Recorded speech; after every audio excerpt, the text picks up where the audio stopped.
Começa agora mais um podcast Audiolivros Grátis. Antes de tudo, quero dizer que o audiolivro não substitui a experiência de um livro físico, simplesmente complementa a sua experiência. Por isso, acesse o primeiro link da descrição e compre já o seu livro. E antes de começar, conheça nossos patrocinadores. Atletas Protagonistas, o melhor podcast esportivo do Brasil. Toda semana um convidado novo, um atleta profissional esportivo, bate-papo com muito conhecimento e diversão. Afinal, atrás de um grande profissional tem uma grande história de superação. NTM Digital, os melhores serviços de marketing digital do Brasil. Tráfego online, criação de conteúdos, vídeos, campanhas, posts, social medias. Lá você encontra de tudo um pouco. Então, já acesse nosso Instagram. Divulgar aqui também nosso parceiro Vinícius, que vem dando uma força pra gente na criação desse podcast. Então já siga ele no Instagram, @oviniciusfarizi. Lembrando que todos os links das redes sociais e de contato estarão na descrição. Incentive você também esse podcast. Entre em contato conosco pelo e-mail da descrição ou faça uma transferência pelo QR Code ou pelo PicPay. Agora, vamos para o audiolivro. Nome do livro: Teoria do Caos. Nome do autor: Robert P. Murphy. Tradução de Eric Vasconcelos. Introdução. Então, Teoria do Caos, hein? Não é mesmo sobre a teoria do caos, mas ele é realmente um título legal e o livro em si talvez seja o mais importante até hoje na teoria anarquista e sua possível aplicação ao mundo real. Quando eu li o primeiro rascunho do livro do Bob, eu fiquei pasmo com a incrível simplicidade de seus argumentos, algo que eu acho que está faltando em muito da literatura anarquista existente. Suas explicações são simples, uma esperta mistura do senso comum e uma teoria econômica fácil de entender, torna este livro um perfeito ponto de partida para o não anarquista curioso, ou um fantástico ponto de chegada para o comprometido antiestatista que tem algumas poucas dúvidas logísticas sobre a sociedade sem Estado. Bob aborda os argumentos mais comuns contra a abolição do Estado e os destrói completamente. Mas quem vai proteger as fronteiras se não houver o Estado? Ninguém, imbecil. Não há fronteiras, exceto os da propriedade privada. E essa é defendida sem o Estado da mesma forma que nós fazemos agora com o Estado.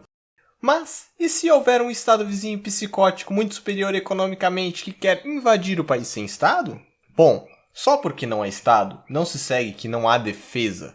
É uma tática comum dos estatistas a de nos acusar de querer abolir, digamos, a assistência para os pobres, já que eles pensam que ela seria impossível sem o Estado. Mas isso não é verdade. Nós não queremos que o Estado roube nosso dinheiro e dê para aqueles que não o merecem. Nós queremos o direito à nossa propriedade, incluindo todo o nosso dinheiro, e o direito de ajudar quem quer que nós consideremos que mereça ajuda. Isso é consistente com a única regra do libertarianismo, o princípio da não agressão. Na primeira sessão, Bob explica como uma sociedade sem governo mesmo assim teria leis e regulações, entre aspas. Não haveria violações, entre parênteses, legais dos direitos dos donos de propriedade. Na anarquia de mercado, a justiça seria baseada na restituição, não em retribuição, o que significa que os criminosos teriam que restituir suas vítimas ao invés de serem punidos pelo sádico Estado. Na segunda sessão, Bob brilhantemente aborda a questão da defesa privada. Eu me recuso a arruiná-la para você. Corra lá, leia essa introdução e então vá para o primeiro capítulo.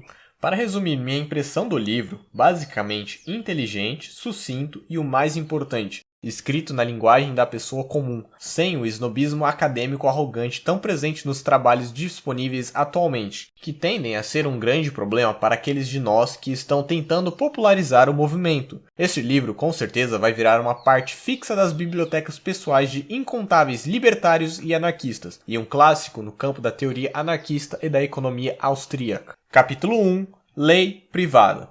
Inquestionavelmente, o sistema legal é uma faceta da sociedade que supostamente requer a provisão do Estado. Mesmo defensores do laissez-faire como Milton Friedman e Ludwig von Mises acreditavam que um governo precisa existir para proteger a propriedade privada e não definir as regras do jogo. Contudo, seus argumentos enfocavam a necessidade da própria lei. Eles simplesmente assumiram que o mercado é incapaz de definir e proteger os direitos de propriedade. Eles estavam errados. Neste ensaio, eu vou argumentar que a eliminação do Estado não vai levar ao caos sem lei. Instituições voluntárias vão surgir para efetiva e pacificamente resolver as disputas que surjam na vida cotidiana. Não só a lei do mercado vai ser mais eficiente, ela também vai ser mais justa que a alternativa governamental, entre parênteses, monopólio da lei. Assim como os falcões da direita abraçam a ideia de que guerra é paz expressa por George Orwell no seu livro de 1984, os igualitaristas da esquerda acreditam que escravidão é liberdade. Os falcões entram em inúmeras guerras para acabar com as guerras, ao passo que os social-democratas se envolvem no roubo maciço, ou, entre aspas, tributação, como eles gostam de chamar, para eliminar o crime. É hora de abandonar esses paradoxos monstruosos. Não foi preciso um rei para produzir a linguagem, o dinheiro ou a ciência, e não é preciso nenhum governo para produzir um sistema legal justo. Subcapítulo 1.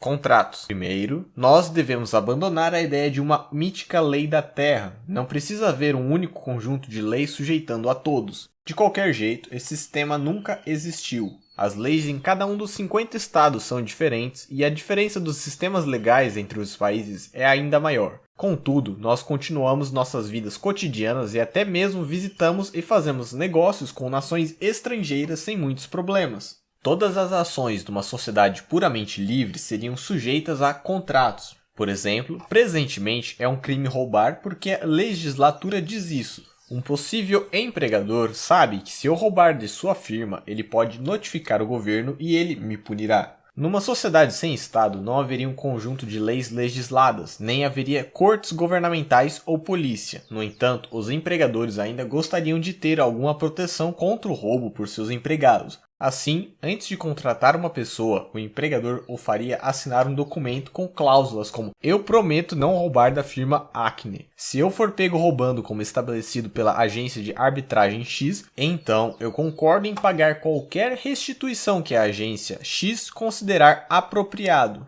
Nós imediatamente vemos duas coisas nesse contrato. Primeiro, ele é completamente voluntário. Quaisquer leis obrigando o empregador foram reconhecidas por ele antes de tudo. Segundo, a existência da agência de arbitragem X assegura a justiça e a objetividade em quaisquer disputas. Para ver isso, suponha que ela não assegurasse. Suponha que uma grande firma tivesse subornado os árbitros da agência X, de forma que os empregados preguiçosos, que seriam despedidos de qualquer forma, fossem, entre parênteses, falsamente, acusados pelos empregadores de fraude. Enquanto a agência X sempre os julgasse como culpados, com esse esquema, a grande firma poderia conseguir milhares de dólares em seus maus empregados antes de os despedir. E já que os infelizes empregados tenham anteriormente concordado em se sujeitar aos resultados da arbitragem, eles não poderiam fazer nada quanto a isso. Mas, depois de certa consideração, é fácil ver que esse comportamento seria estúpido. O fato de uma agência de arbitragem ter decidido de uma certa forma não faria todos concordarem com ela. Assim como as pessoas reclamam das decisões ultrajantes de juízes governamentais, a imprensa iria destacar as decisões injustas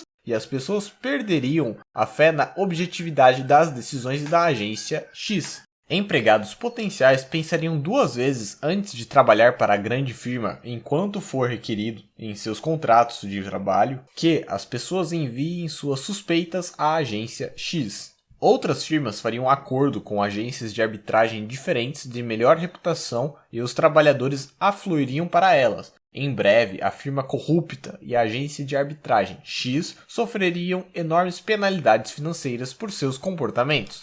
Sob a anarquia de mercado, todos os aspectos das relações sociais seriam, entre aspas, regulados por contratos voluntários. Firmas especializadas provavelmente proveriam formas padronizadas de modo que novos contratos não teriam que ser feitos toda vez que as pessoas fizessem negócios. Por exemplo, se um consumidor comprasse algo em prestações, a loja provavelmente o faria assinar algo que dissesse alguma coisa do tipo, abre aspas, "Eu concordo com as provisões da edição de 2002 dos procedimentos padronizados de pagamento deferido, publicados pela firma legal ACE", fecha aspas, especialistas.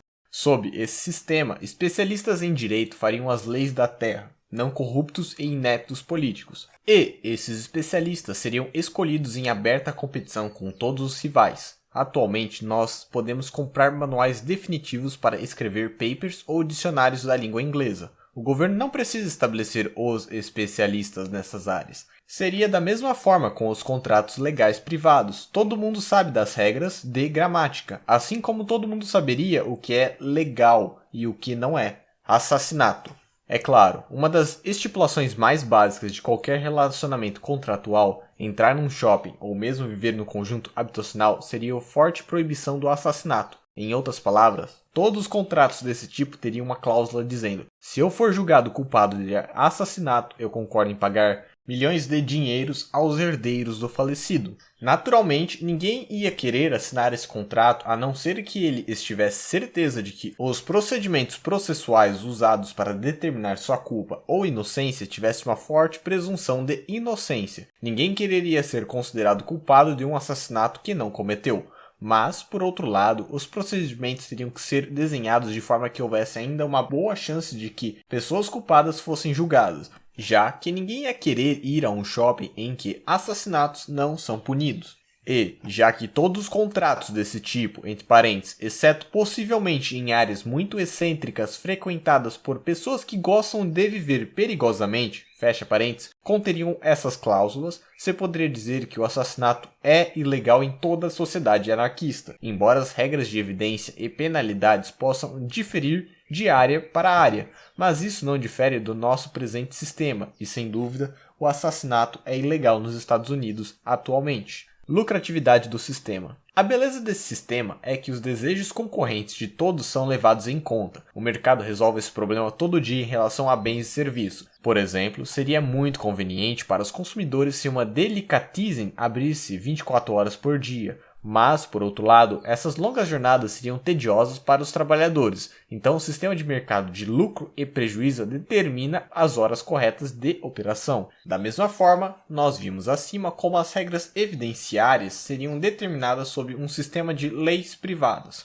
Uma vez que as pessoas se submeteriam contratualmente às regras de uma certa agência de arbitragem, a agência precisaria de uma reputação por objetividade e justiça junto aos acusados. Mas, por outro lado, os donos de lojas, firmas, aluguéis de carros e etc. quereriam meios de restituição no evento de roubo, e assim as agências de arbitragem não poderiam ser lenientes demais, como em relação às horas de operação de uma loja.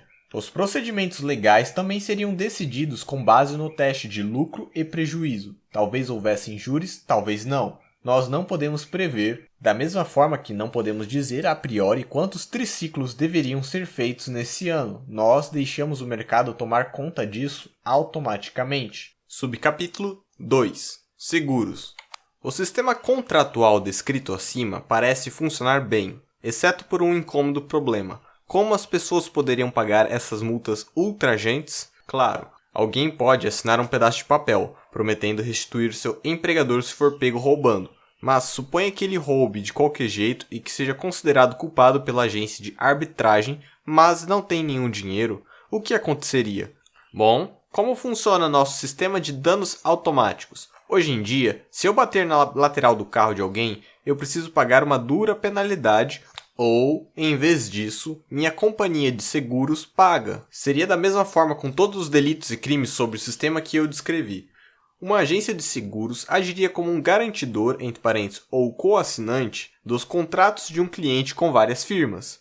Assim como um banco utiliza experts para pegar o dinheiro dos depositantes e alocá-los eficientemente para aqueles que querem pegá-lo emprestado, da mesma forma, experts nas companhias de seguro determinariam o risco de um certo cliente, entre parênteses, a probabilidade de que ele vá violar os contratos roubando ou matando, fecha parênteses, e cobrará um prêmio apropriado. Assim, as outras firmas não teriam que manter registro de todos os clientes e empregados. A única responsabilidade das firmas seria se assegurar que todos com quem lidassem tivessem uma agência de seguros de reputação. Sob esse sistema, as vítimas de um crime são sempre restituídas imediatamente. Contraste isso com o sistema governamental, onde as vítimas normalmente não ganham nada além da satisfação de ver o criminoso atrás das grades. Haveria também incentivos para que as pessoas se comportassem responsavelmente. Assim como motoristas descuidados pagariam maiores prêmios por seguros de carro, criminosos recorrentes teriam que pagar prêmios maiores por seus contratos de seguro. Então se levanta a questão: e por que a pessoa com tendências criminosas se importaria com sua companhia de seguros? Bom, se ele parasse de pagar seus prêmios, sua cobertura seria suspensa, sem ninguém para fiar suas obrigações contratuais. Essa pessoa seria um cliente ou um empregado muito ruim.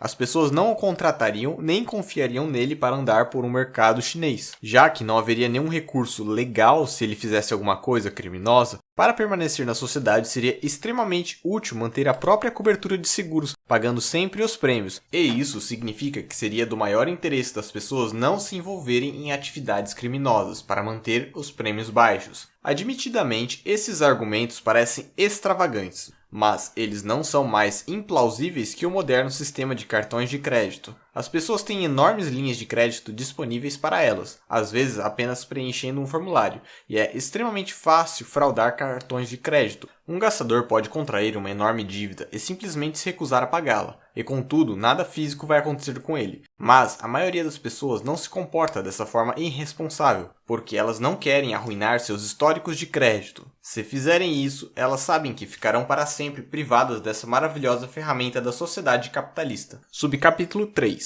Prisões. Nós agora estabelecemos que um sistema de leis voluntário contratual pode ser imaginado teoricamente e até mesmo funcionaria numa sociedade de pessoas que seguem os próprios interesses, mas não são em última análise racionais. Mas e os casos realmente difíceis? E o ladrão de bancos incorrigível ou o assassino maluco? Certamente sempre haverá indivíduos desavisados, antissociais que, por maldade ou ignorância, ignoram os incentivos e cometem crimes. Como poderia um sistema de anarquia de mercado lidar com tais pessoas? Primeiro, tenha em mente que onde quer que se estiver pisando numa sociedade puramente libertária, se está numa propriedade privada. Esse é o jeito pelo qual a força poderia ser exercida sobre os criminosos sem violar os direitos naturais deles. Por exemplo, o contrato de um cinema teria uma cláusula como: se eu for considerado culpado de um crime por uma respeitada agência de arbitragem, talvez listada no apêndice, eu libero o dono do cinema de qualquer responsabilidade se homens armados vierem me remover de sua propriedade. Então nós vemos que não é uma contradição usar a força para capturar fugitivos numa sociedade completamente voluntária. Todos esses usos seriam autorizados pelos próprios recipientes antecipadamente. Mas para onde esses foras da lei seriam levados uma vez que tivessem sido capturados?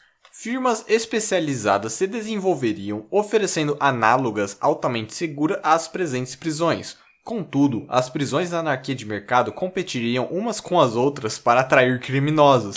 Considere, nenhuma companhia de seguros cobriria um serial killer se ele tentasse conseguir um trabalho na biblioteca local, mas elas lidariam com ele se ele concordasse em viver num prédio seguro com vigilância de perto. A companhia de seguros se certificaria de que a prisão em que ele estivesse fosse bem gerida. Afinal, se a pessoa escapasse e matasse novamente, a companhia seria considerada culpada, já que ela promete restituir quaisquer danos que seus clientes cometerem. Por outro lado, não haveria crueldade indevida contra os prisioneiros nesse sistema. Embora eles não tivessem chance de escapar, entre parênteses, ao contrário das prisões do governo, eles não seriam espancados por guardas sádicos. Se eles fossem, eles simplesmente mudariam para uma prisão diferente, assim como viajantes podem mudar de hotel se achar os funcionários mal educados. Novamente, a companhia de seguros, entre parênteses, que cobre a pessoa violenta, fecha parênteses, não se importa com qual prisão seu cliente escolhe, contanto que seus inspetores tenham determinado que a prisão não o deixará escapar. Subcapítulo 4. Dúvidas. Embora superficialmente coerente e funcional, o sistema proposto de lei de mercado certamente gerará ceticismo.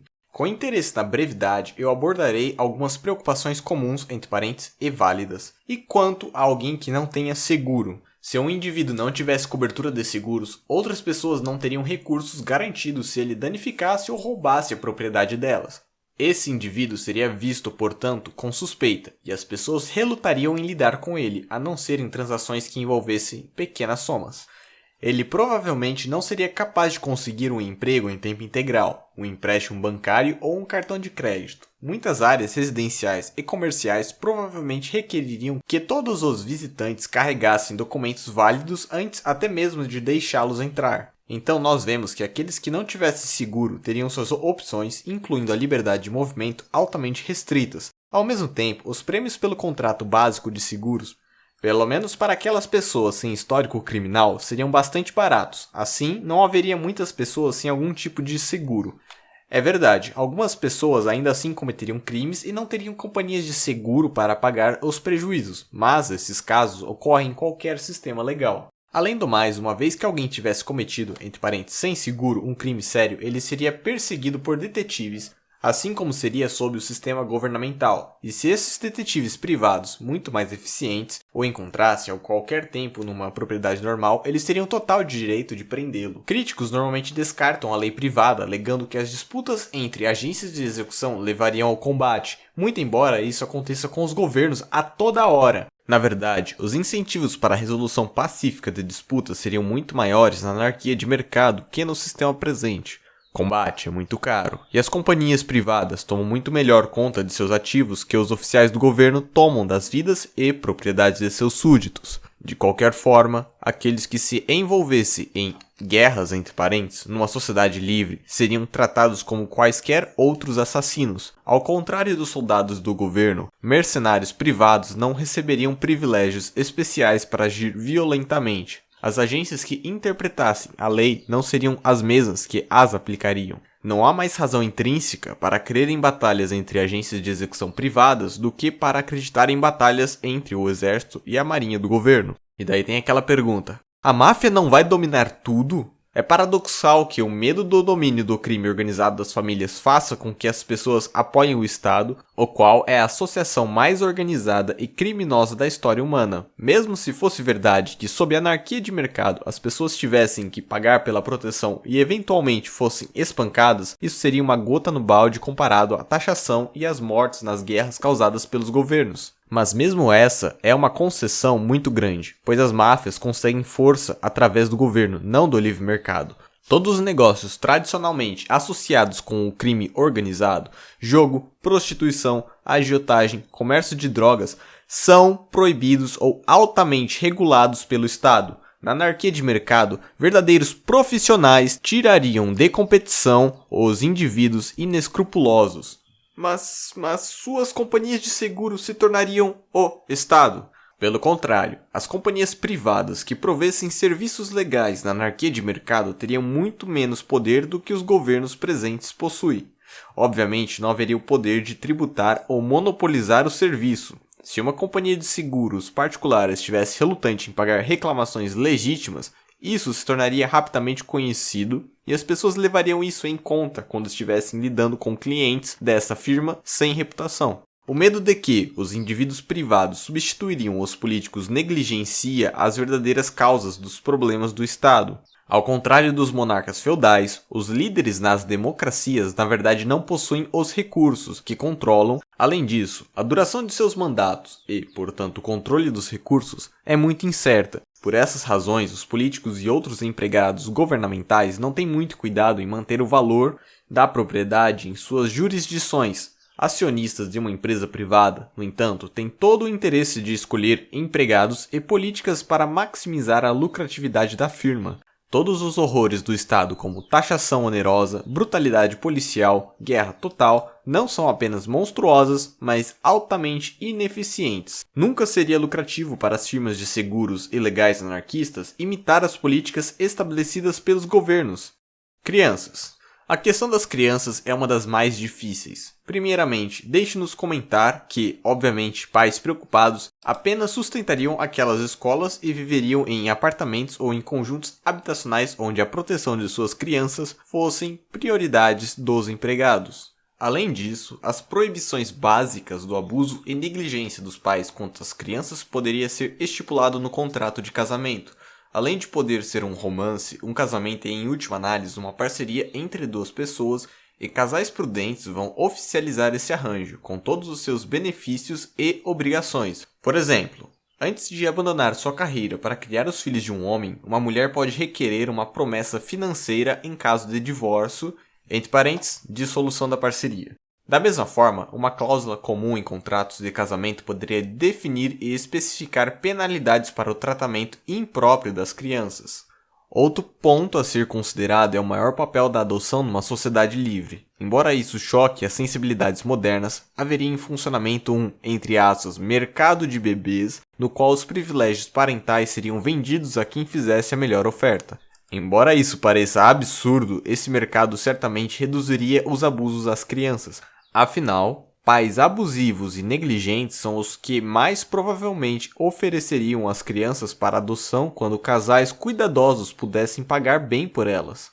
A questão controversa do aborto, assim como quaisquer outros conflitos no sistema de leis privadas, seria resolvido por firmas concorrentes que estabelecessem políticas que melhor correspondessem aos desejos dos clientes. Aquelas pessoas suficientemente horrorizadas pela prática poderiam estabelecer uma comunidade fechada na qual todos os residentes concordassem em não abortar e em relatar quem quer que abortasse. Registro de títulos. Na anarquia de mercado, quem definiria os direitos de propriedade? Se alguém der o dinheiro para comprar uma casa, que garantias ele vai ter? Essa é uma questão complexa e eu não serei capaz de falar de casos específicos, uma vez que a real solução de mercado dependeria das circunstâncias do caso e dependeriam da experiência legal. Eu posso, no entanto, fazer algumas observações gerais. Qualquer que seja, e se houver a natureza abstrata ou metafísica da lei de propriedades, o propósito dos títulos públicos é bastante utilitário. Eles são necessários para permitir que os indivíduos efetivamente planejem e coordenem suas interações uns com os outros. Firmas especializadas manteriam registros de títulos de propriedade ou para uma área específica ou para um grupo de indivíduos, abre parênteses. Provavelmente elas seriam distintas ou não das agências de arbitragem, fecha parênteses. O registro de títulos provavelmente seria conseguido através de uma complexa e hierárquica teia dessas firmas. O medo de agências vampiro, declarando-se unilateralmente donas de tudo, é completamente despropositado. Na anarquia de mercado, as companhias que publicitariam os direitos de propriedade não seriam as mesmas que executariam esses direitos.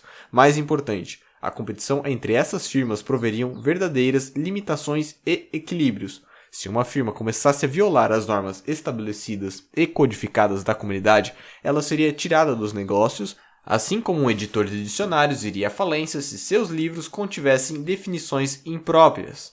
Regressão infinita. Um crítico sofisticado pode dizer que minha proposta se sustenta sobre um argumento circular. Como podem as pessoas usar contratos para definir os direitos de propriedade se um sistema de direitos de propriedades é necessário para determinar se os contratos são válidos? Afinal, Smith não pode vender a Jones um carro por uma certa soma de dinheiro, a não ser que se esteja estabelecido antecipadamente que Smith seja o justo proprietário do carro em questão e que Jones seja o dono da soma de dinheiro. Para ver a solução, nós precisamos quebrar o problema em duas partes. Primeiro, deveríamos perguntar o seguinte: poderia o livre mercado prover uma base para a interação social? Eu acredito que as sessões anteriores demonstram isto é, eu demonstrei acima que se nós tivéssemos um sistema de títulos de propriedade reconhecido por firmas concorrentes, então o sistema contratual que governasse a troca desses títulos formaria uma base estável para a lei privada. Agora, é uma questão inteiramente diferente perguntar: como são esses títulos inicialmente definidos e alocados? Esse é um tópico amplo que será abordado na próxima sessão. Mas para lidar com a questão da suposta regressão infinita, consideremos o direito contratual. O direito contratual é uma área específica do direito, como o direito criminal ou constitucional. É usado, por exemplo, para determinar se um contrato entre duas partes é legalmente obrigatório. Agora, certamente que o direito contratual não pode ser estabelecido num sistema anarquista de direito contratual, porque isso não seria apenas evitar a questão. Não, as promessas contratuais feitas por indivíduos conteriam as provisões para todas as contingências resolvidas pelo atual direito contratual. Por exemplo, a companhia de seguros que cobrisse um consumidor prometeria: nós honraremos quaisquer dívidas que nosso cliente deixe de pagar, posto que as obrigações tenham sido assumidas no contrato válido, de acordo com os temas descritos no panfleto de direito contratual padrão publicado pela firma legal ACE. Esse panfleto provavelmente requeriria assinaturas com firmas reconhecidas para grandes somas e que os assinantes de um contrato tivessem suficiente idade e sobriedade e que não estivessem cumprindo pena de prisão quando o contrato fosse acordado. Assim como todos os elementos da lei privada, as regras exatas que governariam a interpretação de contratos seriam determinadas pelos desejos, entre parênteses, possivelmente conflitantes, de todos através do teste de lucro e perda.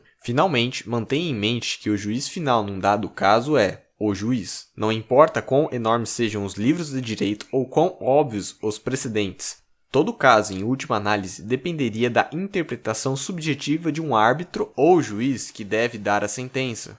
Nós não devemos nunca esquecer que estatutos escritos não têm poder a não ser que usados por indivíduos competentes e justos. Apenas num sistema competitivo voluntário há qualquer esperança de excelência judicial. Agora a pergunta é a seguinte: como chegamos lá? A rota para uma sociedade livre vai variar dependendo da história de uma região e, consequentemente, uma só descrição não será suficiente. O caminho tomado pelos anarquistas de mercado norte-coreanos certamente diferirá do curso de indivíduos que pensam parecido nos Estados Unidos. Naquele, a derrubada violenta do regime injusto deve ocorrer, ao passo que no último, uma gradual e ordenada erosão do Estado é uma grande possibilidade. O que todas essas revoluções compartilharia seria um comprometimento da grande maioria a um total respeito pelos direitos de propriedade. Todas as sociedades, não importa quão distópicas seus governos sejam, precisam possuir um grau básico de respeito pelos direitos de propriedade, mesmo se esse respeito seja devido ao costume em vez de por conta de uma apreciação intelectual. Todas as pessoas sabem que é um crime estuprar ou matar, até mesmo estupradores e assassinos. Essas noções intuitivas universais de justiça constituiriam a base de um sistema de leis privado. Esse acordo disseminado permitiria que direitos mais específicos contratualmente definidos evoluíssem. O processo seria contínuo, com um estágio de títulos de propriedade e regras legais formando a base que a próxima geração de juízes e acadêmicos sistematizaria e estenderia. Pessoas comuns entendem o desperdício e a falta de sentido dos conflitos. Elas se esforçarão e farão várias concessões para alcançar um consenso. Por exemplo, apesar da ausência de um governo formal, os mineiros que chegavam às corridas do ouro da Califórnia respeitavam as reclamações dos que haviam se estabelecido anteriormente. Para usar um exemplo mais moderno, mesmo os durões interioranos impensadamente respeitam as regras de um jogo de basquete de rua, embora não haja nenhum árbitro. Na anarquia de mercado, os indivíduos livres, pelo apoio a firmas judiciais e de seguros concorrentes, criariam um sistema legal, humano e justo. Aqueles indivíduos antissociais que atrapalhassem o processo, violando gritantemente os óbvios direitos de propriedade dos outros, seriam combatidos pelas formas descritas anteriormente. Positivismo legal? Alguns leitores podem se perguntar como eu posso propor uma substituição do sistema de justiça do Estado sem ter oferecido uma teoria racional da base e natureza dos direitos legítimos de propriedade. A resposta é simples: eu não tenho tal teoria. Contudo, eu ainda posso dizer que o sistema de mercado de lei privada funcionaria mais efetivamente que a alternativa estatal e que as objeções mais comuns à anarquia são infundadas. Há uma desconfiança geral em deixar o mercado determinar algo tão crucial quanto, digamos, proibições ao assassinato. Mas o mercado é apenas uma forma mais rápida de falar da totalidade das interações econômicas de agentes individuais livres. Permitir que o mercado estabeleça regras legais, na verdade, significa que ninguém usa a violência para impor sua própria visão sobre todos os outros. O assassinato não é errado meramente porque não passa no teste de mercado. É claro que não. Mas sua imoralidade intrínseca terá expressão através das forças do mercado. Nós todos podemos concordar contratualmente em não matar e em se sujeitar às decisões tomadas por um árbitro se fomos processados por tal crime. Dessa forma, nós sabemos que não estamos violando os direitos de ninguém. Agora, após termos alcançado esse acordo e quando estivermos seguros de nossas vidas, nós podemos deixar os filósofos e teólogos discutir por que o assassinato é errado. Acadêmicos legais que ofereçam explicações a priori de uma lei justa certamente teriam um lugar numa anarquia de mercado. Afinal, seus tratados podem influenciar as decisões dos juízes. Contudo, neste ensaio, eu enfoco as forças de mercado que moldarão a lei privada, não no conteúdo de tal lei. Subcapítulo 5. Aplicações. Até aqui, eu me concentrei nas questões centrais de uma discussão teórica da lei privada. Agora, eu gostaria de ilustrar a versatilidade desse sistema numa grande variedade de áreas e contrastar sua performance com a alternativa governamental monopolística. Segurança de produtos. Uma das acusações mais comuns contra o laissez-faire puro é que em um mercado completamente desregulado deixaria os consumidores à mercê dos cruéis empresários. Nos dizem que sem a benevolente ação governamental, a comida seria envenenada, as televisões explodiriam e os prédios cairiam. É verdade, tais críticos podem conceder que no longo prazo as piores companhias eventualmente sairiam do mercado. Mas certamente alguém que vende um hambúrguer envenenado deveria ser imediatamente punido por isso para proteger os futuros consumidores. Como em outras áreas da lei, eu acredito que o mercado lidaria com esses tipos de casos através de promessas contratuais. Quando um consumidor comprasse algo, parte do acordo seria algo como: se este produto causar danos, como determinado por uma agência de arbitragem de reputação, o consumidor tem o direito à restituição. E, como os indivíduos provavelmente precisariam ser cobertos por grandes companhias de seguros antes que qualquer um fizesse negócios com eles, também os negócios precisariam ser segurados contra possíveis processos se quisessem atrair os consumidores. Nós imediatamente vemos que esse sistema evita os cenários macabros desenhados pelos proponentes da regulação governamental. Tomemos o caso das viagens aéreas. A Federation Aviation Administration, ANT, Administração Federal da Aviação, garante que aviões terão manutenção apropriada, que os pilotos descansarão e etc. Então os consumidores não precisam se preocupar com o caso de seus aviões caírem. Em contraste, muitas pessoas alegam, sob um livre mercado, os consumidores teriam que manter estatísticas de quantas quedas cada linha aérea teve e teriam que ser especialistas em manutenção de aviões para saber quais companhias seriam as melhores. Mas isso não faz sentido. Tudo que um passageiro precisa saber é se assegurar de que, quando comprar uma passagem de avião, parte do que ele comprar seja uma promessa, entre parênteses, cobertura por uma companhia de seguros que diga: se você for morto num acidente de avião, nossa companhia aérea pagará a seus herdeiros uma quantia X de dinheiro. Agora, uma vez que as companhias de seguro podem perder milhões se os aviões caírem, serão elas que contratarão inspetores treinados que manterão relatórios meticulosos de manutenção e etc. Elas diriam às linhas aéreas: sim, nós cobriremos seus contratos com os consumidores, mas apenas se você seguir nossos procedimentos de segurança. Se permitir que nossos inspetores averiguem seus aviões, trabalhem em processos de pilotagem mais adequados e etc. E se nós os pegarmos violando seu acordo, nós os multaremos de acordo. Já que ela quer maximizar os lucros, a companhia de seguro pagaria de boa vontade por esforços preventivos se isso levasse a maiores economias de pagamentos esperados de processos por conta de mortos em acidentes. Isso contrasta radicalmente com o presente sistema.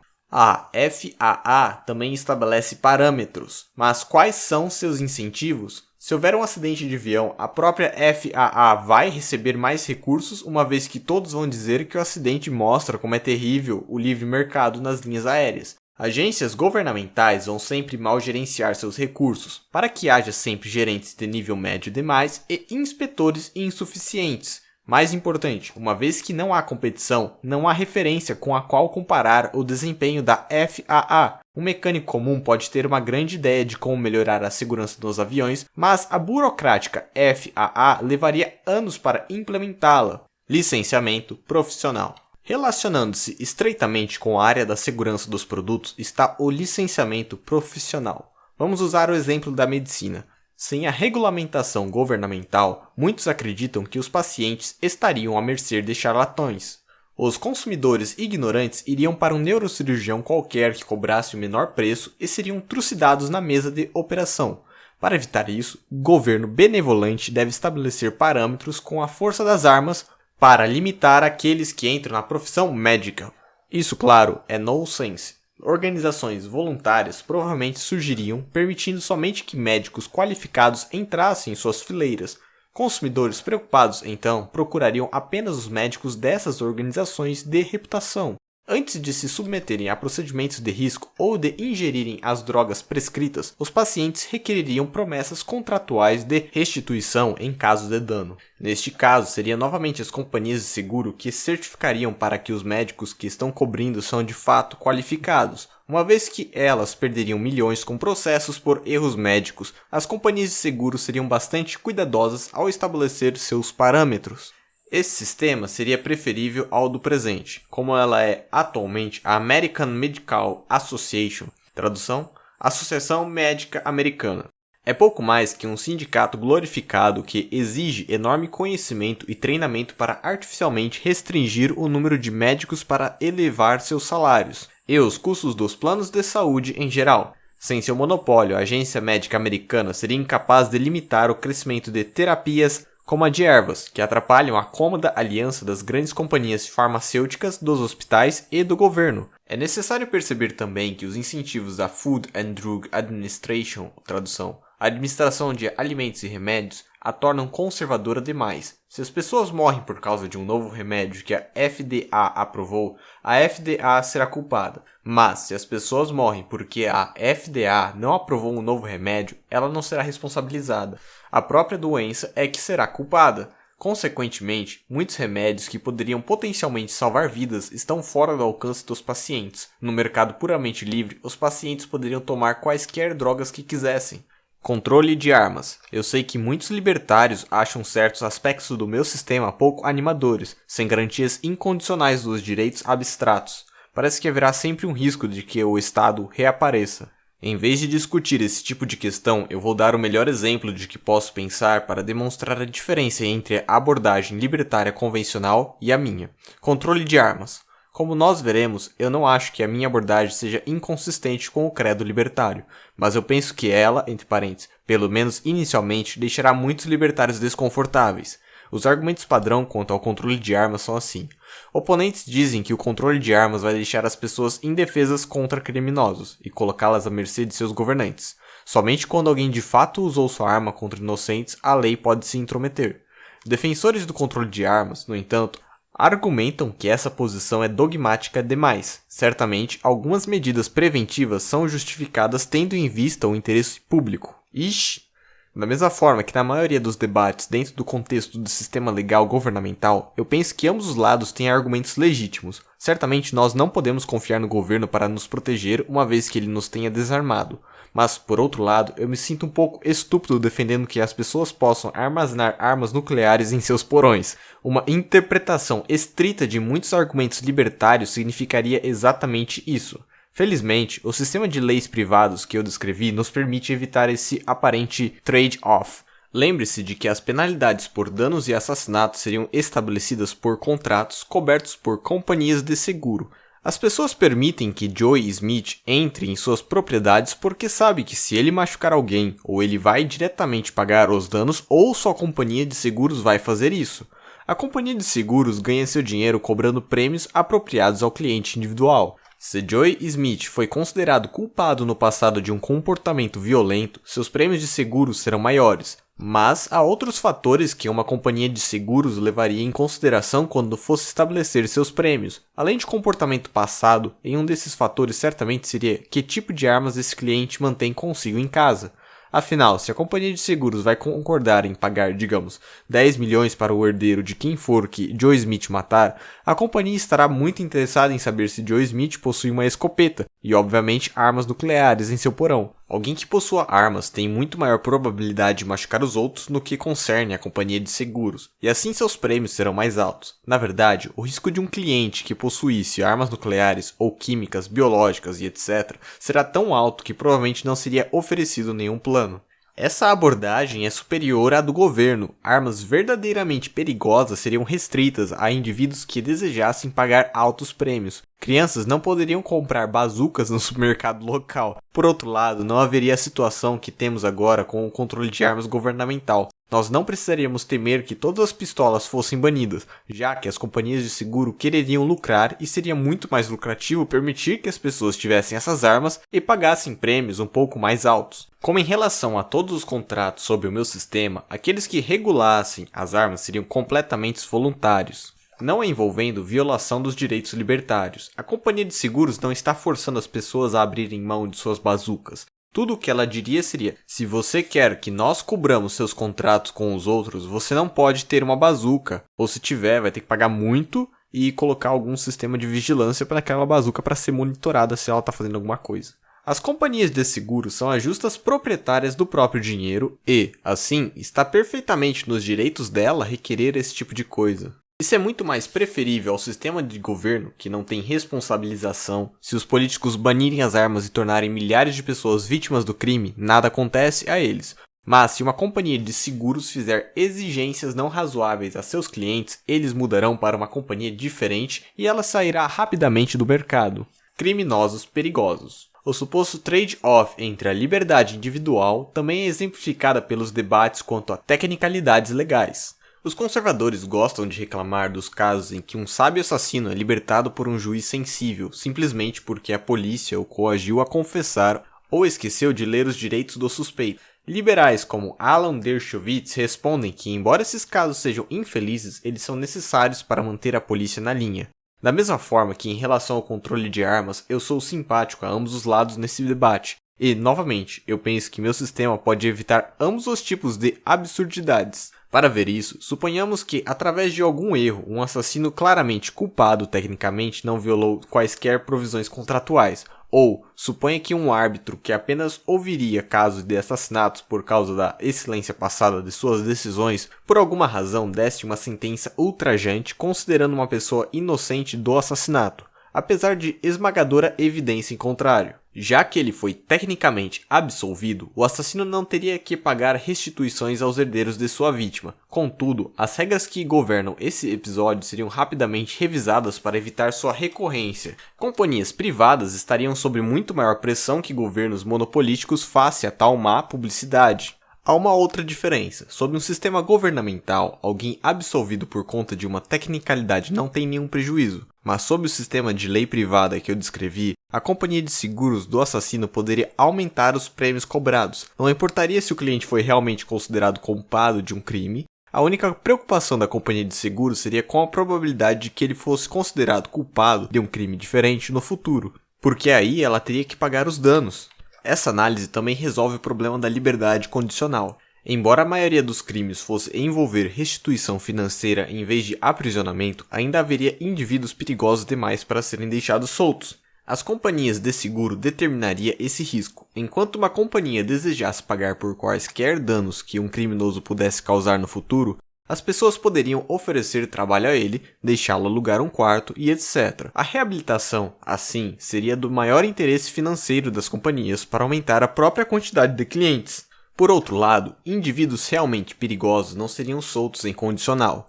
Atualmente, o governo tem psicólogos e outros, entre aspas, especialistas para decidir quando estupradores e assassinos deveriam voltar às ruas, uma vez que eles não podem ser responsabilizados. Esses intelectuais frequentemente testam suas teorias com as vítimas infelizes de criminosos reincidentes. Subcapítulo 6. Conclusão. Este ensaio delineou a mecânica de um sistema legal puramente voluntário de mercado. A tese principal é a de que a competição e a responsabilização forçariam verdadeiros especialistas a assumirem as decisões importantes que precisam ser tomadas em qualquer sistema legal. É um mito estatista o de que a justiça precisa ser produzida por uma instituição monopolística de violência organizada.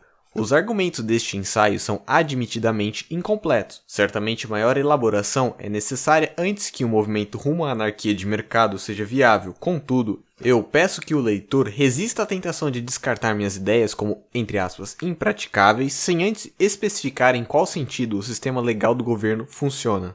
Ok, agora tem 39 notas de rodapé em seguida do que eu tô lendo.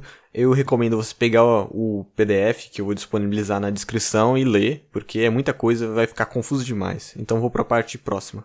Capítulo 2. Defesa privada. Virtualmente, todos concordam que um governo é necessário para prover o serviço essencial de defesa militar. As pessoas com a mente aberta podem ser genuinamente simpáticas a argumentos por uma sociedade livre.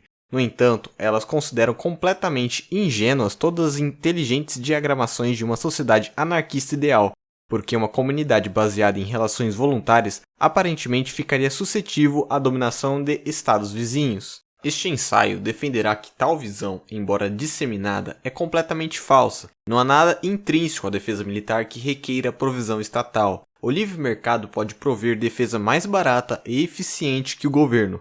É estúpido e imprudente atribuir ao Estado a proteção das vidas e propriedades dos civis. Forças de defesa privadas teriam enorme vantagem, e em todas as disputas, a não ser naquelas muito desiguais, elas destruiriam seus adversários governamentais. Subcapítulo 1. Seguros.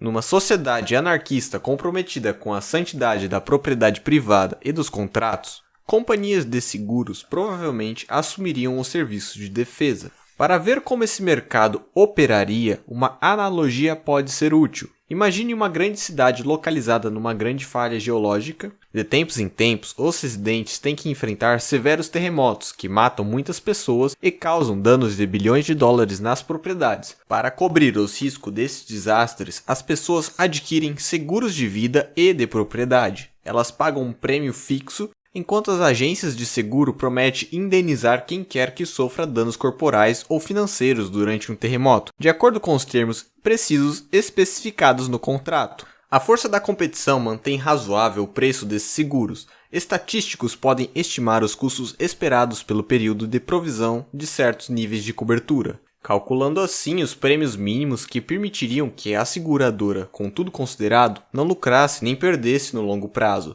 Se os preços de mercado excederem esses prêmios mínimos, novas firmas terão um incentivo para entrar no mercado de seguros para lucrar.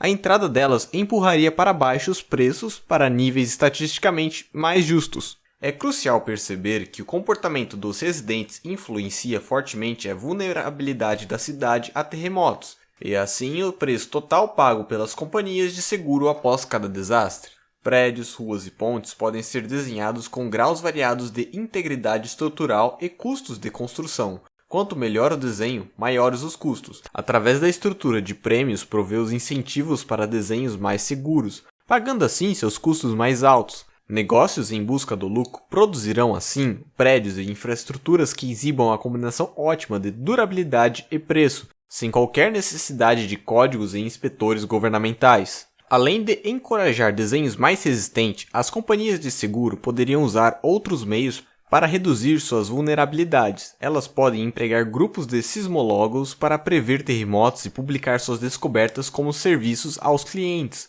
Para aqueles clientes pobres demais para conseguir pagar por uma casa em construções à prova de terremoto, as companhias de seguros podem construir abrigos e requerer que seus clientes evacuem seus prédios e vão para os abrigos numa emergência. Em geral, uma companhia de seguros gastará seus fundos de boa vontade para proteger seus clientes e as propriedades deles, desde que a redução das indenizações esperadas sejam suficientes para justificar os gastos. Assim como o livre mercado pode prover a resposta ótima a perigosos terremotos, ele também pode prover a melhor proteção contra exércitos estrangeiros. Como desastres naturais, guerras causam morte e destruição em larga escala. Numa anarquia de mercado, as companhias de seguro proveriam cobertura para essas perdas também, e assim teriam um grande interesse financeiro em impedir e repelir ataques militares. Subcapítulo 2. Financiamento. É fácil imaginar um sistema de entrega de correspondência privado ou mesmo a construção de rodovias. Em contraste, a defesa de livre mercado apresenta um obstáculo conceitual, uma vez que não está claro quais seriam os análogos voluntários à taxação e aos gastos militares governamentais. A defesa da agressão externa é um clássico bem público e, como tal, parece o candidato perfeito à provisão governamental. Sem a capacidade de extorquir recursos de todos os cidadãos, como poderiam as firmas privadas levantar os fundos necessários pelos exércitos modernos? Afinal, qualquer cidadão individual poderia se recusar a comprar o produto e, ainda assim, se beneficiar da segurança financiada pelas contribuições de seus vizinhos. No nível prático, centenas de exércitos pequenos, descentralizados, certamente seriam derrotados por um ataque consolidado de um estado vizinho. A estrutura descrita na primeira seção evita essas aparentes dificuldades. Numa sociedade livre, não seriam as pessoas comuns, mas as companhias de seguros que financiariam os serviços de defesa. Cada dólar de prejuízo causado pela agressão estrangeira seria totalmente compensado, e assim as seguradoras procurariam proteger a propriedade de seus clientes como se fosse delas mesmas. Por conta das economias de escala, a cobertura para grandes regiões geográficas provavelmente seria provida por poucas firmas dominantes, assegurando preços padronizados e uma defesa coordenada. Será útil desenvolver essa hipotética consolidação. Suponha que nós comecemos numa sociedade anarquista sem quaisquer serviços de defesa. Imagine que a séria ameaça militar que existe seja a de invasão e conquista por um certo vizinho. Os residentes dessa sociedade livre seguram suas vidas e todas as propriedades mais importantes, de forma que as reclamações totais de restituição que se seguirem à invasão são estimadas em US$ 1 trilhão. As agências de seguro contratam consultores geopolíticos e acreditam que o risco anual de ataque é de 10%. Elas precisam, portanto, coletar aproximadamente 100 bilhões por ano em prêmios para se cobrirem. Se a sociedade for composta por 10 milhões de pessoas, o gasto per capita em seguro contra a agressão estrangeira é de US$ 10 mil. Acima desse pesado custo, os residentes permanecem completamente vulneráveis. Nessa sinistra situação, um executivo da companhia de seguros Ace tem uma brilhante ideia. Ele pode baixar seus preços em relação aos rivais e oferecer o mesmo nível de cobertura por apenas, digamos, US$ 5 mil por pessoa, metade do preço cobrado por seus competidores. Ele pode fazer isso gastando uma parte de sua receita em defesas militares, assim diminuindo a probabilidade da conquista estrangeira. Por exemplo, ele pode pagar agências privadas de defesa 40 bilhões por ano para manter helicópteros, tanque, pessoal treinado e etc. e estar em alerta constante para repelir quaisquer ataques. Se essas preparações reduzissem a probabilidade de invasão estrangeira para apenas, digamos, metade de 1% ao ano, então elas se pagariam. O inovador executivo conseguiria enormes lucros e dominaria o mercado de seguros militares, ao passo que os residentes se beneficiariam de maior segurança e menores prêmios. Com a propriedade protegida de expropriações estrangeiras, o investimento e o crescimento populacional seria estimulado, permitindo maiores economias de escala e maiores cortes de preços. Caronas. O sistema acima realmente evita o perene problema da defesa privada? Isto é, ele pode superar o problema das caronas? Depois que a Ace Seguros acordou contratos de longo prazo com as agências de defesa, o que evitaria que uma firma rival, como a Moucher Seguros, de abaixar mais seus preços? Afinal, a probabilidade de danos de propriedade seria a mesma tanto para os clientes da Moucher quanto para os da Ace. E, contudo, a Moucher não gastaria um centavo em dispêndios militares. Esse raciocínio é perfeitamente válido, mas o argumento pela defesa privada permanece forte. Em primeiro lugar, os clientes das companhias de seguros não são homogêneos e, consequentemente, o mercado para a defesa é muito mais particularizado do que é assumido nos modelos econômicos padrão. Embora acima nós tenhamos discutido prêmios per capita, foi apenas para dar ao leitor uma vaga ideia dos gastos envolvidos. Na verdade, grandes firmas proveriam a maior parte da receita da indústria de seguros. Os planos de complexos de apartamento, shopping centers, fábricas, bancos e arranha-céus seriam muito maiores do que aqueles pagos pelos indivíduos.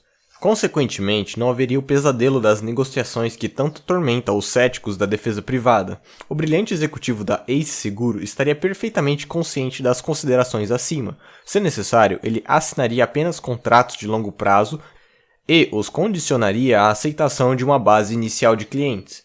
Em outras palavras, ele ofereceria um pacote comum para as maiores companhias, mas os preços baixos, especiais, só se aplicariam se um suficiente número desses contratos desse plano fosse vendido. É verdade que esse remédio sugerido é meio vago, há muitas questões interessantes estudadas na teoria dos jogos cooperativos em relação ao processo de negociação dessas grandes firmas e como os custos da defesa privada seriam divididos entre elas, mas não se engane. A defesa militar seria adequadamente financiada pela simples razão de que os acionistas de companhias ricas podem ser qualquer coisa menos descuidada em relação a dinheiro. Por causa de seus tamanhos, as companhias não poderiam ignorar o efeito de seus próprios comportamentos na defesa militar. Além do mais, certos tipos de propriedade, aeroportos, pontes, rodovias, usinas de força e, é claro, equipamentos militares seriam alvos muito mais prováveis de ataques estrangeiros, e seus donos assim constituiriam um grupo ainda menor a se beneficiar desproporcionalmente dos gastos de defesa.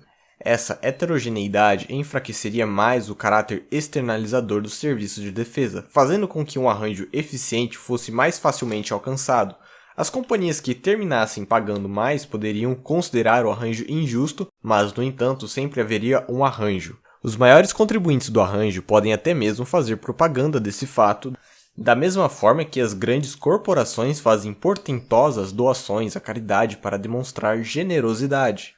Assim nós vemos que as particularidades de uma indústria de defesa realista mitigam o impacto das externalidades positivas, entre parênteses, efeitos externos dos gastos militares. Uma vez que umas poucas indústrias críticas pagarão por um nível básico de defesa a despeito das contribuições dos outros, o único possível prejuízo vindo dos caronas seria um fardo injusto colocado sobre certas corporações. De qualquer forma, não é nem mesmo óbvio que fosse haver mais caronas. Como nós argumentaremos, serviços de defesa podem, em sua maior parte, ser restritos aos consumidores pagantes, afinal.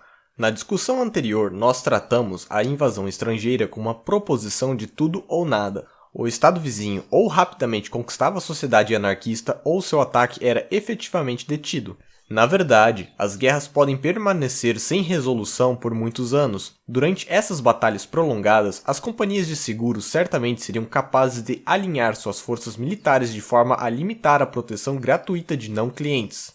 Obviamente, as escoltas navais só protegeriam os comboios de consumidores pagantes. Todos os outros navios estariam à mercê dos ataques estrangeiros. Defesas antimísseis e antiaéreas protegeriam apenas as regiões nas quais os consumidores tivessem propriedades.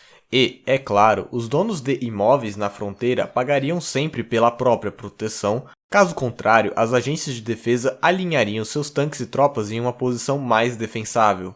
Gastos militares governamentais versus privados. As considerações acima mostram que as pessoas que vivessem numa anarquia de mercado poderiam superar o problema das caronas e levantar recursos adequados para a defesa. Contudo, há um contra-argumento simétrico que é geralmente negligenciado.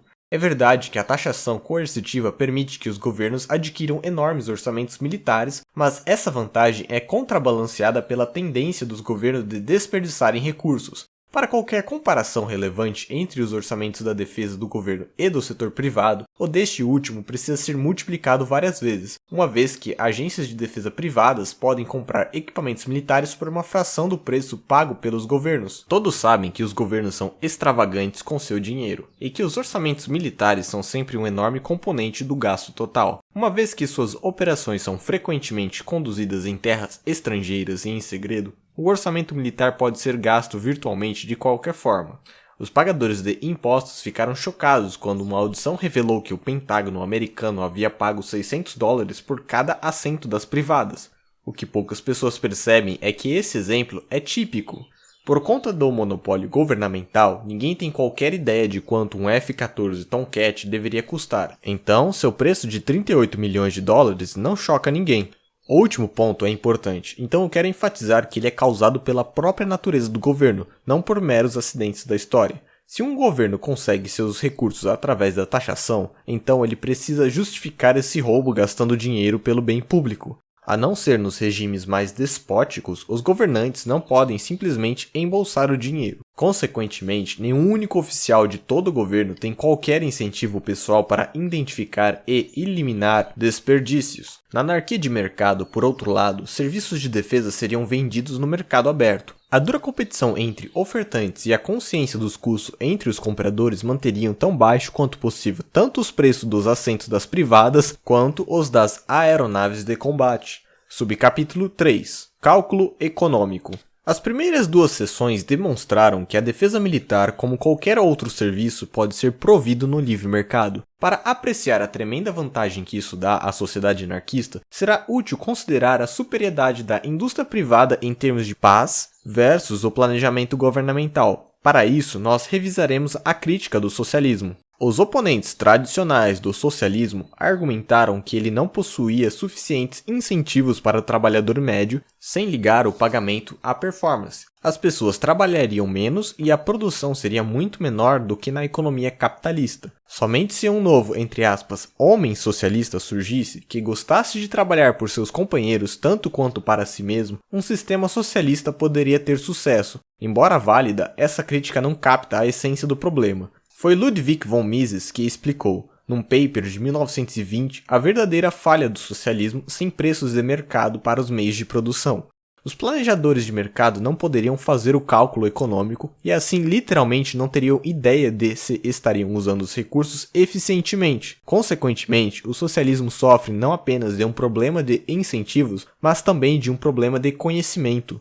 Para equiparar a performance de uma economia de mercado, os planejadores socialistas não precisariam apenas ser anjos comprometidos com o bem-estar coletivo, eles precisariam também ser deuses, capazes de cálculos sobre humanos. A qualquer tempo, há somente uma oferta limitada de trabalho, matérias-primas e recursos de capital que podem ser combinados de várias formas para criar bens de consumo. Uma função primária de um sistema econômico é determinar quais bens deveriam ser produzidos, em quais quantidades e de qual forma. A partir desses recursos limitados, a economia de mercado resolve esse problema através da instituição da propriedade privada, que implica a livre empresa e preços livremente flutuantes. Os proprietários do trabalho, do capital e dos recursos naturais, entre parênteses, os meios de produção, são livres para venderem suas propriedades para quem fizer a maior oferta. Os empreendedores são livres para produzir e vender quaisquer bens que quiserem. O teste final de lucro e perda impõe a ordem nesse aparente caos. Se um produtor continuamente gasta mais na produção do que ganha com a venda, ele irá à falência e não mais influenciaria de qualquer forma os meios pelos quais os recursos da sociedade são usados. Por outro lado, o produtor bem-sucedido cria um maior valor para os consumidores, comprando recursos por um certo preço e transformando-os em bens de maior preço. Na economia de mercado, esse comportamento é recompensado com lucros, os quais permitem que o produtor em questão tenha uma maior palavra em relação ao uso dos recursos escassos da sociedade. Nada disso é verdadeiro no caso do Estado socialista. Mesmo se eles realmente desejassem a felicidade dos cidadãos, os planejadores governamentais desperdiçariam os recursos à disposição. Sem o teste de lucro e perda, os planejadores não teriam respostas e assim estariam agindo no escuro. Uma decisão de produzir mais sapatos e menos camisetas, ou vice-versa, seria altamente arbitrária. Além disso, os indivíduos que em última análise decidiram o destino dos recursos da sociedade seriam selecionados através do processo político, não através da meritocracia do mercado. Subcapítulo 4. Defesa privada versus governamental. As vantagens gerais da indústria privada sobre o planejamento governamental operam igualmente bem na área da defesa militar, já que o orçamento das forças militares é obtido de maneira coercitiva, o elo entre a produção e a satisfação do consumidor é enfraquecido. Por causa do seu monopólio, as forças armadas do Estado podem agir de qualquer forma indefinidamente, sem base de comparação. Mesmo num Estado limitado, cujos cidadãos têm um grande grau de liberdade econômica, as Forças Armadas constituem uma ilha de socialismo. Para ter uma sensação dos problemas envolvidos, imagine a situação em que Stalin se viu durante a Segunda Guerra Mundial. Como um ditador absoluto, Stalin tinha à sua disposição todos os recursos, inclusive humanos, da União Soviética. Stalin precisava usar esses recursos para atingir seus objetivos, o maior dos quais nós assumiremos aqui era a expansão e a preservação do seu poder político.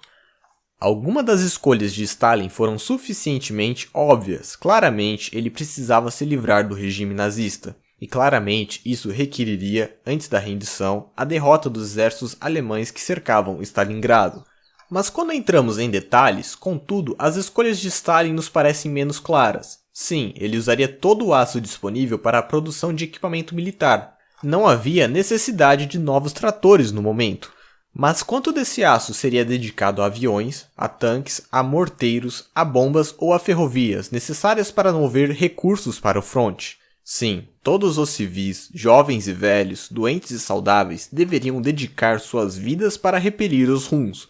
Mas, precisamente, quantas pessoas deveriam enfrentar o inimigo? Quantas deveriam trabalhar nas fábricas de tanques, construir trincheiras em volta da cidade ou buscar comida para assegurar a sobrevivência através do inverno?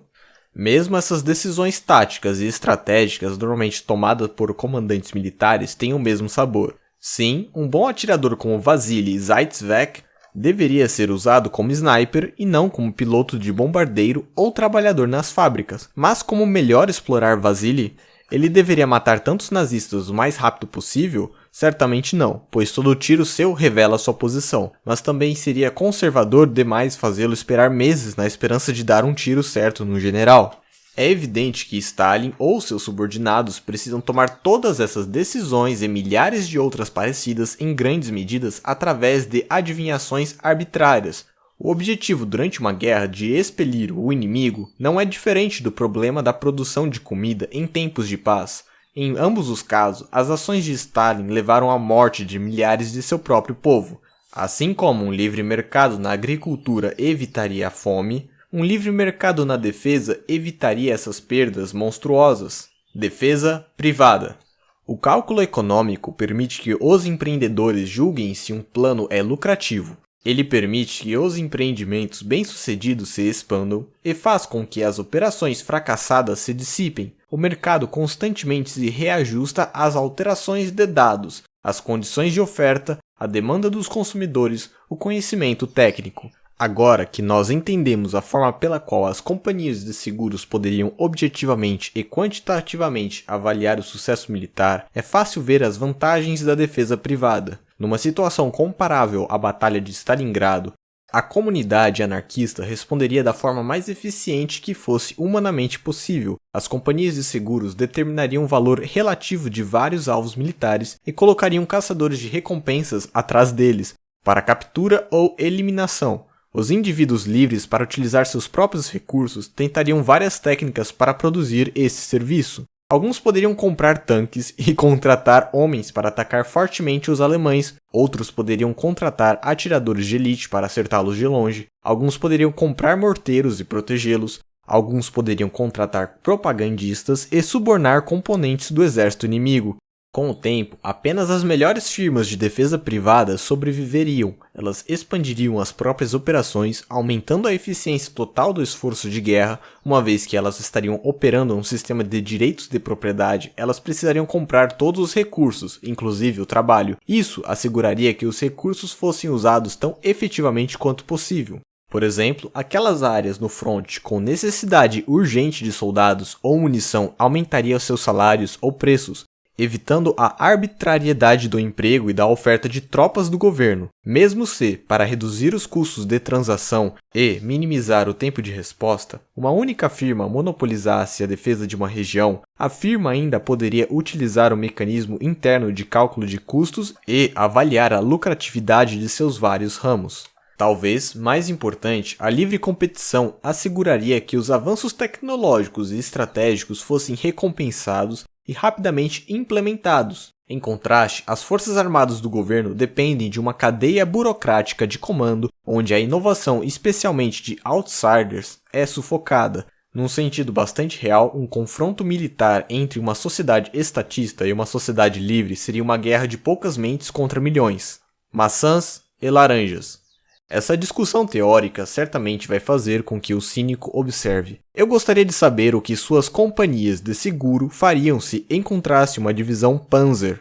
Mas essa afirmação não compreende o cerne da questão. Nós demonstramos que um sistema de defesa privado é mais efetivo, não que é invulnerável. Sim, uma pequena sociedade de anarquistas seria incapaz de repelir o enorme poder da Alemanha nazista. Mas uma pequena sociedade de estatistas se sairia ainda pior. E, de fato, muitos exércitos governamentais foram obliterados pelos exércitos de Hitler. Especialistas. Pode-se imaginar se os indivíduos privados teriam tanto conhecimento de questões militares quanto os profissionais do governo. Claro que Colin Powell se sai melhor como general do que o Bill Gates.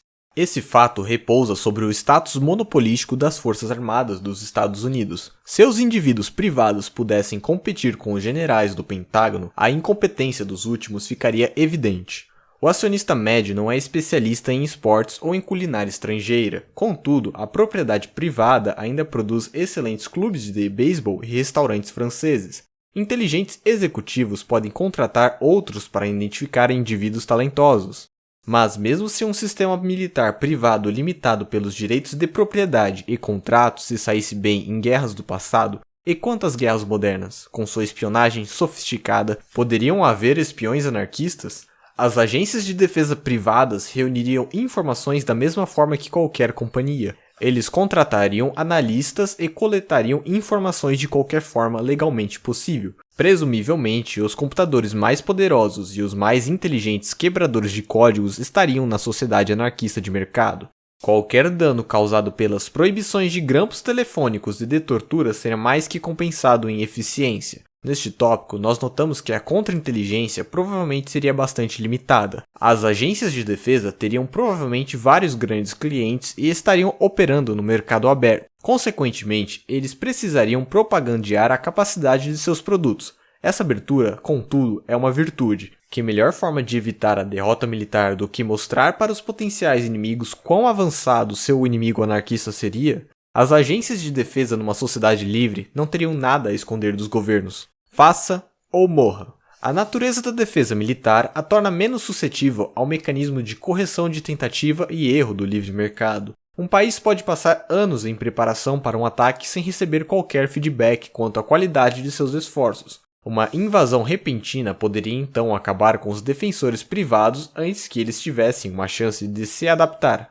A situação é diferente da de uma indústria típica, na qual as contínuas transações do dia a dia permitem a experimentação de várias técnicas e a supressão das ineficientes. Para responder a esse problema, nós devemos lembrar que as agências de defesa privadas, ao contrário de suas contrapartes governamentais, não precisam se limitar a clientes regionais. Uma agência de defesa multinacional poderia prover, digamos, aviões de combate para várias companhias de seguros em várias áreas do mundo. Embora treinamentos ou estratégias inadequadas possam se manter ocultos até que haja um desastre repentino, no máximo, apenas uma das franquias da agência seria perdida, as outras estudariam o incidente e aprenderiam a evitá-lo. Neste ambiente, estrategistas militares de todo o mundo colaborariam com a nova arte da defesa. Embora os planejadores governamentais tenham guardado seus preciosos segredos e protocolo, as agências anarquistas contratariam as melhores e mais brilhantes mentes. Pessoal especializado seria revezado de região para região, fornecendo treinamento com as táticas e equipamentos mais modernos. Armas de alta tecnologia seriam estocadas em localidades centrais e emprestadas a sociedades anarquistas sob iminente ameaça de ataque. Este compartilhamento impensável entre exércitos governamentais, exceto nas condições mais extremas, reduziria ainda mais os custos da defesa privada. Ok, chegamos nas armas nucleares. O argumento pela defesa privada deve lidar com a possibilidade de chantagem nuclear. Nas guerras modernas, aparentemente apenas uma nação que pode ameaçar obliterar seus oponentes está a salvo de um ataque inicial. A sociedade anarquista provavelmente não desenvolveria ou mesmo teria armas nucleares. Em primeiro lugar, o termo defesa foi adotado conscientemente neste ensaio, e não é um eufemismo como na propaganda do governo. Uma vez que não ganhariam nada com a conquista estrangeira, e uma vez que isso constituiria roubo e seria totalmente condenado nas cortes anarquistas, os donos de agências de defesa não teriam razão para gastar dinheiros em armas que fossem mal adaptadas à defesa tática. A precisão dos armamentos seria de suma importância, uma vez que as batalhas seriam travadas perto ou entre os clientes de uma agência de defesa. Outra consideração, talvez mais importante, é que as agências de defesa muito provavelmente seriam legalmente proibidas de possuir armas de destruição em massa. O sistema legal anarquista operaria sobre o mesmo princípio de contratos voluntários que subjazem à indústria de defesa. As companhias de seguro responderiam pelos indivíduos e prometeriam compensar qualquer um vitimizado por seus clientes. Num esforço para limitar suas responsabilidades, as seguradoras requereriam certas concessões dos clientes. É difícil imaginar que uma agência de seguros prometesse pagar, digamos, $1 milhão para qualquer pessoa inocente morta pela firma de defesa X, quando a firma X mantivesse um estoque de bombas de hidrogênio. Apesar de não possuir armas nucleares, a sociedade anarquista permanece como uma opção viável. Existem sociedades estatistas que atualmente sobrevivem sem artefatos nucleares. Por sua própria natureza, a sociedade anarquista seria uma vizinha completamente inofensiva. Nenhum Estado jamais temeria um ataque de forças armadas anarquistas, e assim não haveria necessidade de atacá-las preventivamente, ao contrário dos japoneses em Pearl Harbor. Sem taxação, regulações, tarifas ou cotas de imigração, a sociedade anarquista seria de tremendo valor para os maiores governos. Eles certamente agiriam para protegê-la de intimidações por uma potência nuclear rival. Subcapítulo 5. Lições da história. Os registros históricos suportam a nossa discussão teórica. As campanhas militares dos governos são caracterizadas por erros grosseiros que seriam cômicos se não fossem trágicos. A única razão pela qual certas potências, como os Estados Unidos, mantêm suas áureas de dominação é que elas só enfrentam outros governos. Até aqui nós restringimos nossa atenção às forças armadas militares per se. Na verdade, é claro, um Estado limita todas as operações delas com controles de guerra, enfraquecendo ainda mais suas efetividades. Controles de preços não causam apenas aborrecimento aos consumidores, através de cartões de reacionamento e terças-feiras sem carne, mas também reduzem a produção. As guerras modernas são vencidas com material. Não é acidentes que as nações mais livres normalmente ganham suas guerras. É um mito estatista o de que abusos de direito devem ser respondidos da mesma forma. Bertrand de Jouvenel, em seu clássico On Power, argumenta que os outros países europeus não tiveram escolha além de instituir o serviço militar obrigatório em resposta a Napoleão. Contudo, esse exemplo só prova como é obscura a imaginação dos planejadores governamentais. Certamente uma resiliente sociedade anarquista teria usado sua tecnologia e capacidade industrial superiores para reunir exércitos suficientes voluntários, com fortes canhões, cavalos e armaduras suficientes para repelir os mais numerosos, porém pior equipados e treinados conscritos. A analogia da França lutando contra outras potências europeias é inapropriada. Se um exército governamental atacasse uma sociedade anarquista, a situação seria similar à guerra do Vietnã com os países tecnológicos invertidos. Haveria um embate de culturas parecidas com o encontro de Pizarro com o imperador Inca Atahualpa. As vantagens da propriedade privada são tão manifestas na produção de serviços de defesa quanto são com qualquer outro. Não há nada mágico sobre as forças militares do governo. Se elas tiverem menos tanques e aviões e uma organização inferior, elas serão derrotadas pelos adversários anarquistas. Um pequeno país como Taiwan pode se sair muito melhor que a China comunista na arena econômica, e poderia se defender de forma tão eficiente quanto se seus residentes abandonassem a fé na polícia e no exército governamentais e abraçassem a liberdade total. Bom, a leitura fica por aqui. Eu sugiro você pegava o livro porque tem mais 30 notas agora e eu não vou ler porque tá um absurdo isso. É muita nota para umas coisas que talvez não façam muito sentido. É muito nome, citação e é coisa que para leitura do audiobook eu acho que não é relevante. Também gostaria de agradecer você que ouviu o audiobook por aqui, isso é muito importante, que mostra que o meu trabalho está sendo útil. Obrigado por ter escutado até aqui, esperamos que tenha gostado, então já deixe o seu like e nos siga. Abraço.